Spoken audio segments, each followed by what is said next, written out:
Manoviharini.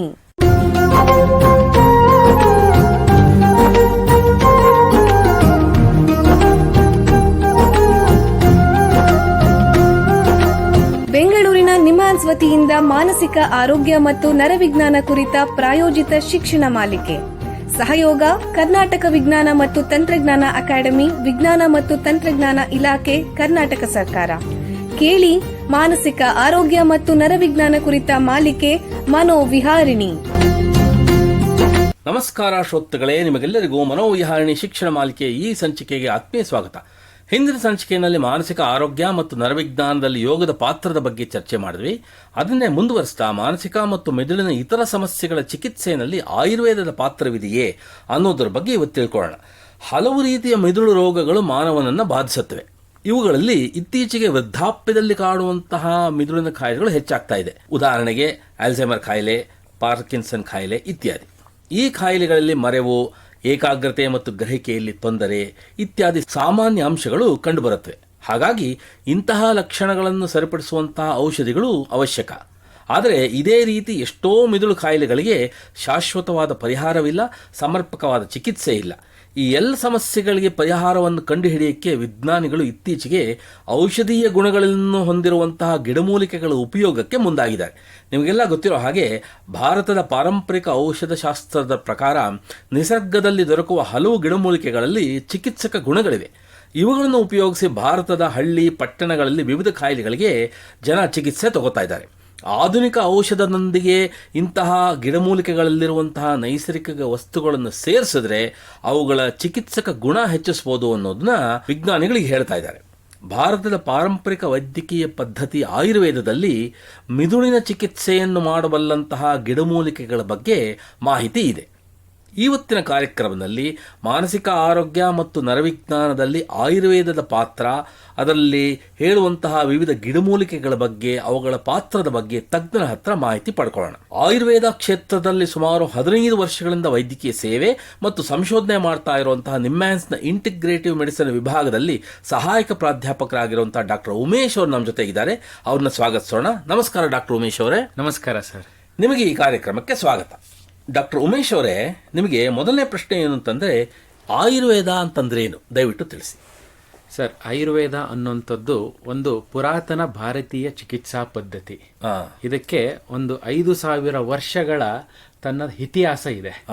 So ಈ ಆಯುರ್ವೇದ ಅನ್ನೋ ಒಂದು ಪದದಲ್ಲಿ 2 ಪದ ಬರ್ತದೆ. ಸೊ ಆಯು ಮತ್ತು ವೇದ. ಆಯು ಅಂದರೆ ಜೀವನ, ವೇದ ಅಂತ ಹೇಳಿದ್ರೆ ಜ್ಞಾನ. ಸೊ ಯಾವ ಒಂದು ಶಾಸ್ತ್ರವು ಜೀವನದ ಬಗ್ಗೆ ಜ್ಞಾನವನ್ನು ಅರ್ಥ ಮಾಡಿಸುತ್ತದೆಯೋ ಅದನ್ನ ಆಯುರ್ವೇದ ಅಂತೇಳಿ ಕರೀತಾರೆ ಸರ್. ಮತ್ತು ಈ ಆಯುರ್ವೇದ ಅನ್ನುವಂಥದ್ದು ಆರೋಗ್ಯದ ಸಮಗ್ರ ದೃಷ್ಟಿಕೋನವನ್ನು ಹೊತ್ತಿ ಹೇಳುತ್ತದೆ. ಹಾಗೂ ದೇಹ, ಮನಸ್ಸು, ಇಂದ್ರಿಯ, ಆತ್ಮ ಇವುಗಳನ್ನು ಏಕತೆಗೆ ತರಲು ಪ್ರಯತ್ನಿಸ. ಅಂದ್ರೆ ಈ ಆಯುರ್ವೇದದ ಪ್ರಕಾರ ಈ ಮಾನಸಿಕ ಆರೋಗ್ಯ ಅಂತಂದ್ರೇನು ಸರ್? ನಾವು ಆರೋಗ್ಯ ಅಂತ ಆಯುರ್ವೇದದಲ್ಲಿ ನಾವು ನೋಡಿದಾಗ ಸಮದೋಷ ಸಮಾಗ್ನಿಶ್ಚ ಸಮಧಾತು ಮಲಕ್ರಿಯಾ ಪ್ರಸನ್ನ ಆತ್ಮ ಮನಃ ಇಂದ್ರಿಯ ಇತ್ಯಭಿಧೀಯತೆ ಅಂತ ಹೇಳ್ತಾನೆ. ದೋಷಗಳ ಸಮಾವಸ್ಥೆ ಹಾಗೂ ಪ್ರಸನ್ನತೆ, ಈ ಪ್ಲೆಸೆಂಟ್ನೆಸ್ ಅಂತ ಏನ್ ಹೇಳ್ತೀವಲ್ಲ, ಸೊ ನಮ್ಮ ಮನಸ್ಸಿನಲ್ಲಿ, ನಮ್ಮ ಇಂದ್ರಿಯಗಳಲ್ಲಿ ಹಾಗೂ ನಮ್ಮ ಆತ್ಮದ ಅಥವಾ ನಮ್ಮ ಕಾನ್ಶಿಯಸ್ನೆಸ್ ಅಂತ ಏನು ನಾವು ಹೇಳ್ತೇವೆ, ಅದರ ಒಂದು ಪ್ರಸನ್ನತೆಯ ಅವಸ್ಥೆಯನ್ನು ನಾವು ಮಾನಸಿಕ ಆರೋಗ್ಯವನ್ನಾಗಿ ನಾವು ಪರಿಗಣಿಸಬಹುದು ಆಯುರ್ವೇದದಿಂದ. ಆಯುರ್ವೇದದ ಪ್ರಕಾರ ಈ 3 ದೋಷಗಳು ಅನ್ನೋದು ಯಾವುವು ಮತ್ತು ಅವು ಮಾನಸಿಕ ಆರೋಗ್ಯಕ್ಕೆ ಹೇಗೆ ಸಂಬಂಧಿಸಿದೆ ದಯವಿಟ್ಟು ತಿಳಿಸಿ. ಸರ್, ತ್ರಿದೋಷಗಳಂತ ಹೇಳಿದ್ರೆ 3 ಇರ್ತವೆ. ಅವು ಯಾವುವು ಅಂತ ಹೇಳಿದ್ರೆ ವಾತ, ಪಿತ್ತ ಮತ್ತು ಕಫ. ಇವು ದೇಹದ ಕ್ರಿಯೆಗಳನ್ನು ನಿಯಂತ್ರಿಸುವ ಜೀವಶಕ್ತಿಗಳು.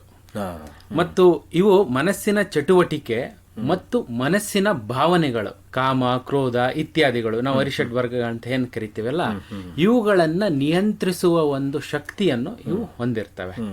ಸೊ ನಮ್ಮಲ್ಲಿ ಧೃತಿ ಅಂತ ಹೇಳ್ತೇವೆ. ಧೃತಿ ಅನ್ನುವಂಥದ್ದು ಮನಸ್ಸನ್ನು ನಿಯಂತ್ರಿಸುವ ಒಂದು ಶಕ್ತಿ. ಇವೆಲ್ಲವೂ ತ್ರಿದೋಷಗಳ ಜೊತೆಗೆ ಮನಸ್ಸನ್ನು ನಿಯಂತ್ರಿಸಿರ್ತವೆ. ಅದರಲ್ಲಿ ಮುಖ್ಯವಾಗಿ ವಾತ ವಾತದೋಷವು ಮನಸ್ಸನ್ನು ನಿಯಂತ್ರಿಸುತ್ತೆ. ಅದಕ್ಕೆ ಅದನ್ನ ನಿಯತೇನ ಪ್ರಣೀತೇನ ಚ ಮನಃ ಅಂತ ಹೇಳ್ತಾರೆ. ಸೊ ಮನಸ್ಸನ್ನು ನಿಯಂತ್ರಿಸುವಲ್ಲಿ ವಾತವು ಪ್ರಮುಖ ಪಾತ್ರವನ್ನು ವಹಿಸುತ್ತದೆ. ಆದ್ದರಿಂದಾಗಿ ದೋಷಗಳ ಸಮತೋಲನತೆ ಈ ಮಾನಸಿಕ ಆರೋಗ್ಯಕ್ಕೆ ಬಹಳ ಮುಖ್ಯ. ಆಮೇಲೆ ಆಯುರ್ವೇದದ ಪ್ರಕಾರ ಈ ಮಾನಸಿಕ ಸಮಸ್ಯೆಗಳು, ಮಾನಸಿಕ ಕಾಯಿಲೆ ಅಥವಾ ಅಸ್ವಸ್ಥತೆಗಳನ್ನ ಅದು ಹೇಗೆ ವ್ಯಾಖ್ಯಾನಿಸುತ್ತೆ? ಸರ್, ನಾನು ಮುಂಚೆ ಹೇಳಿದಾಗೆ ಸರ್, ದೋಷಗಳ ಸಮಾನತೆ ಆರೋಗ್ಯ. ಯಾವಾಗ ದೋಷಗಳ ಅಸಾಮಾನ್ಯತೆ ಆಗುತ್ತೋ ಹಾಗೂ ಮನಸ್ಸಿನ ಗುಣಗಳುಂಟು. ಆ ಮನಸ್ಸಿನ ಗುಣಗಳು ಯಾವುವು ಅಂದ್ರೆ ಸತ್ವ, ರಜಸ್ ಮತ್ತು ತಮಸ್ಸು. ಇದರಲ್ಲಿ ರಜಸ್ ಮತ್ತು ತಮಸ್ಸಿನಲ್ಲಿ ಯಾವಾಗ ಅಸಮಾನತೆ ಉಂಟಾಗುತ್ತದೆಯೋ ಆವಾಗ ಮನಸ್ಸಿನ ಚಟುವಟಿಕೆಯಲ್ಲಿ ವೈಪರೀತ್ಯ ಉಂಟು ಮಾಡಿ ಮಾನಸಿಕ ಅಸ್ವಸ್ಥೆಯನ್ನು ಉಂಟು ಮಾಡುತ್ತದೆ ಸರ್. ಅಂದ್ರೆ ಆಯುರ್ವೇದ ಪ್ರಕಾರ ಯಾವ್ಯಾವ ರೀತಿ ಮಾನಸಿಕ ಸಮಸ್ಯೆಗಳಿದೆ ಅಂತ ವರ್ಗೀಕರಿಸ್ತಾರೆ? ಸರ್, ಮುಖ್ಯವಾಗಿ ನಾವು 2 ವಿಭಾಗವಾಗಿ ವರ್ಗೀಕರಣ ಮಾಡಬಹುದು. ಮೊದಲನೆಯದು ಮಾನಸಿಕ ರೋಗಗಳು ಕೇವಲ ಮನಸ್ಸಿಗೆ ಮಾತ್ರ ಸಂಬಂಧಿಸತ್ತದ್ದು. ಅವು ದೇಹಗಳ ಮೇಲೆ ಅಷ್ಟು ಇಂಪ್ಯಾಕ್ಟ್ ಮಾಡೋದಿಲ್ಲ. ಅವು ಯಾವುವು ಅಂತ ಹೇಳಿದ್ರೆ ಈ ತರ ನಾವು ಮುಂಚೆ ಹೇಳಿದಾಗೆ ಕಾಮ, ಕ್ರೋಧ, ಲೋಭ, ಮೋಹ, ಈರ್ಷ್ಯ, ಮಾನ, ಭಯ, ಹರ್ಷ, ವಿಷಾದ, ಅಸೂಯ ಇವುಗಳನ್ನು ಆಯುರ್ವೇದವು ಮಾನಸಿಕ ವಿಕಾರ ಎಂದು ಪರಿಗಣಿಸುತ್ತದೆ. ಮತ್ತು ಇವು ಮನಸ್ಸಿನ ಕಾರ್ಯವನ್ನು ಅಸಮಾನತೆಯಲ್ಲಿ ತಂದು ಒಡ್ಡಿ ಮಾನಸಿಕ ವಿಕಾರವಾಗಿ ಅವುಗಳನ್ನು ಪ್ರೆಸೆಂಟ್ ಮಾಡುತ್ತೆ. ಮತ್ತಿನ್ನೊಂದು ಅಂತ ಹೇಳಿದ್ರೆ ದೇಹ ಮತ್ತು ಮನಸ್ಸು ಎರಡನ್ನು ಇನ್ವಾಲ್ವ್ ಆಗುವಂಥದ್ದು. ಅವುಗಳು ಯಾವುವು ಅಂತ ಹೇಳಿದ್ರೆ ಉನ್ಮಾದ, ಸೈಕೋಸಿಸ್ ಇರ್ಬೋದು, ಅಪಸ್ಮಾರ, ನಾವು ಸೀಸರ್ ಡಿಸಾರ್ಡರ್ಸ್ ಅಥವಾ ಮೂರ್ಛೆ ರೋಗ ಅಂತ ಹೇಳ್ತೀವಿ, ಮತ್ತು ಅತತ್ವಾಭಿನಿವೇಶ, ನಾವು ಡಿಲ್ಯೂಷನ್ ಡಿಸಾರ್ಡರ್ಸ್ ಅಂತ ಹೇಳ್ತೇವೆ, ಮತ್ತು ಚಿತ್ತೋದ್ವೇಗ, ಆಂಗ್ಸೈಟಿ ಅಂತ ಹೇಳ್ತೀವಿ, ಹಾಗೂ ವಿಷಾದ, ಡಿಪ್ರೆಷನ್ ಅಂತ ಏನು ಹೇಳ್ತೀವಿ. ಈ ರೀತಿಯಾಗಿ 2 ವಿಧವಾಗಿ ಮಾನಸಿಕ ಕಾಯಿಲೆಗಳನ್ನು ಆಯುರ್ವೇದದಲ್ಲಿ ವಿಂಗಡಣೆ ಮಾಡಿದ್ದಾರೆ. ಬಹಳ ಉಪಯುಕ್ತ ಮಾಹಿತಿ. ಈಗ ಒಂದು ಸಣ್ಣ ವಿರಾಮ ತಗೊಳ್ಳೋಣ. ನಂತರ ಮಾನಸಿಕ ಆರೋಗ್ಯ ಮತ್ತು ನರವಿಜ್ಞಾನದಲ್ಲಿ ಆಯುರ್ವೇದದ ಪಾತ್ರದ ಬಗ್ಗೆ ಹೆಚ್ಚಿನ ಚರ್ಚೆಯನ್ನು ಮುಂದುವರಿಸೋಣ. ಬೆಂಗಳೂರಿನ ನಿಮ್ಹಾನ್ಸ್ ಮಾನಸಿಕ ಆರೋಗ್ಯ ಮತ್ತು ನರವಿಜ್ಞಾನ ಕ್ಷೇತ್ರದಲ್ಲಿ ಹೆಸರುವಾಸಿ. ಶ್ರೇಷ್ಠ ಗುಣಮಟ್ಟದ ಔಷಧೋಪಚಾರ, ಸಂಶೋಧನೆ ಮತ್ತು ತರಬೇತಿ ಇವೇ ನಿಮ್ಹಾನ್ಸ್ನ ಪ್ರಮುಖ ಧ್ಯೇಯಗಳು. ದೇಶದ ವಿವಿಧ ಭಾಗಗಳಿಂದ ಬರುವ ಲಕ್ಷಾಂತರ ಜನರಿಗೆ ಚಿಕಿತ್ಸೆ ನೀಡುವ ನಿಮ್ಹಾನ್ಸ್ಗೆ ರಾಷ್ಟ್ರೀಯ ಪ್ರಾಮುಖ್ಯತಾ ಸಂಸ್ಥೆ ಎಂಬ ಗೌರವ.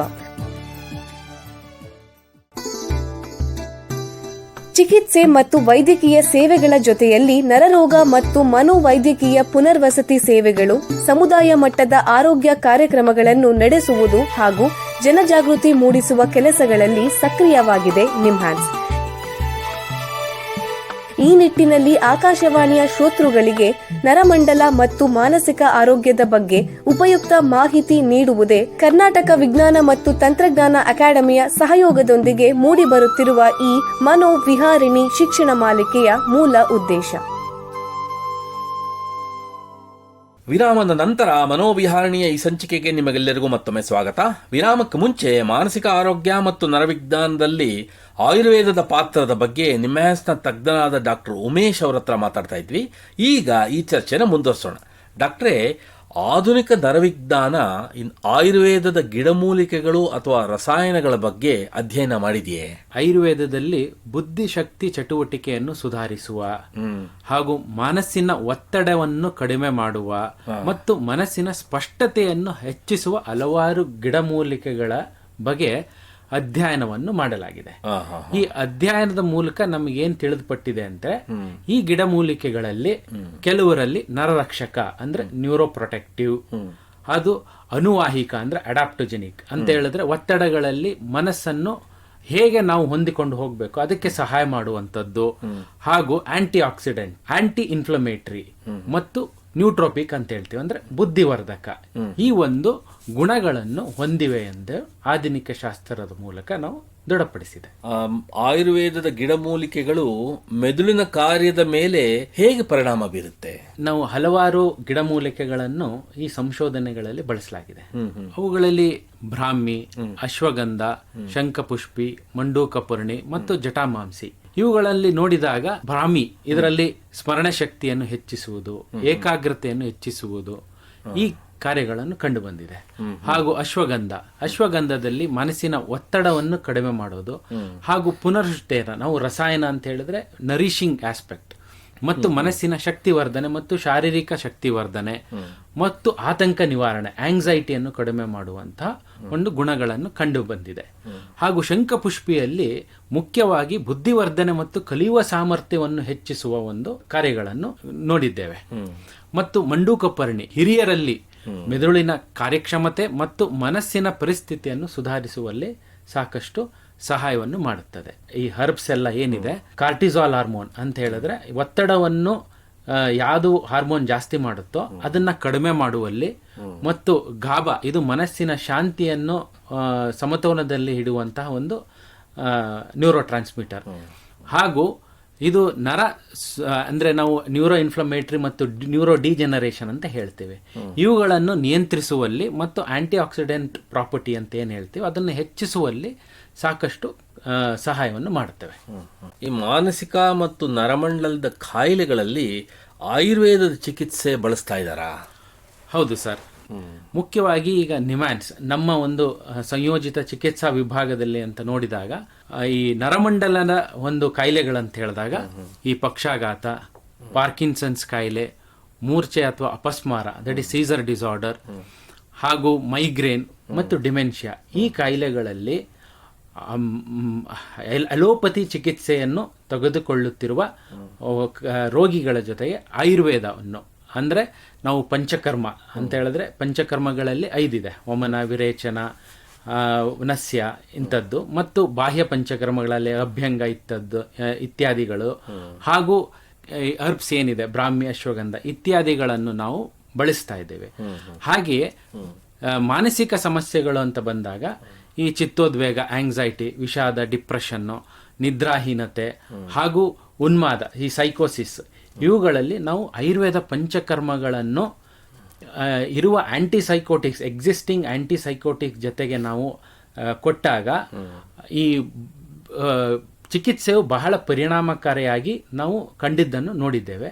ಹಾಗೂ ಏನು ಅವರು ಆಂಟಿಸೈಕೋಟಿಕ್ ಮೆಡಿಕೇಶನ್ ಇತ್ಯಾದಿಗಳನ್ನು ತಗೊಳ್ತಾ ಇದ್ದಾರೋ ಸಣ್ಣ ಪ್ರಮಾಣದ ಈ ಮೆಡಿಸನ್ನು ಅವರಿಗೆ ಬಹಳ ಪರಿಣಾಮಕಾರಿಯಾಗಿ ಅವರಿಗೆ ಅದು ಎಫೆಕ್ಟನ್ನು ಕೊಡ್ತಾ ಇದೆ.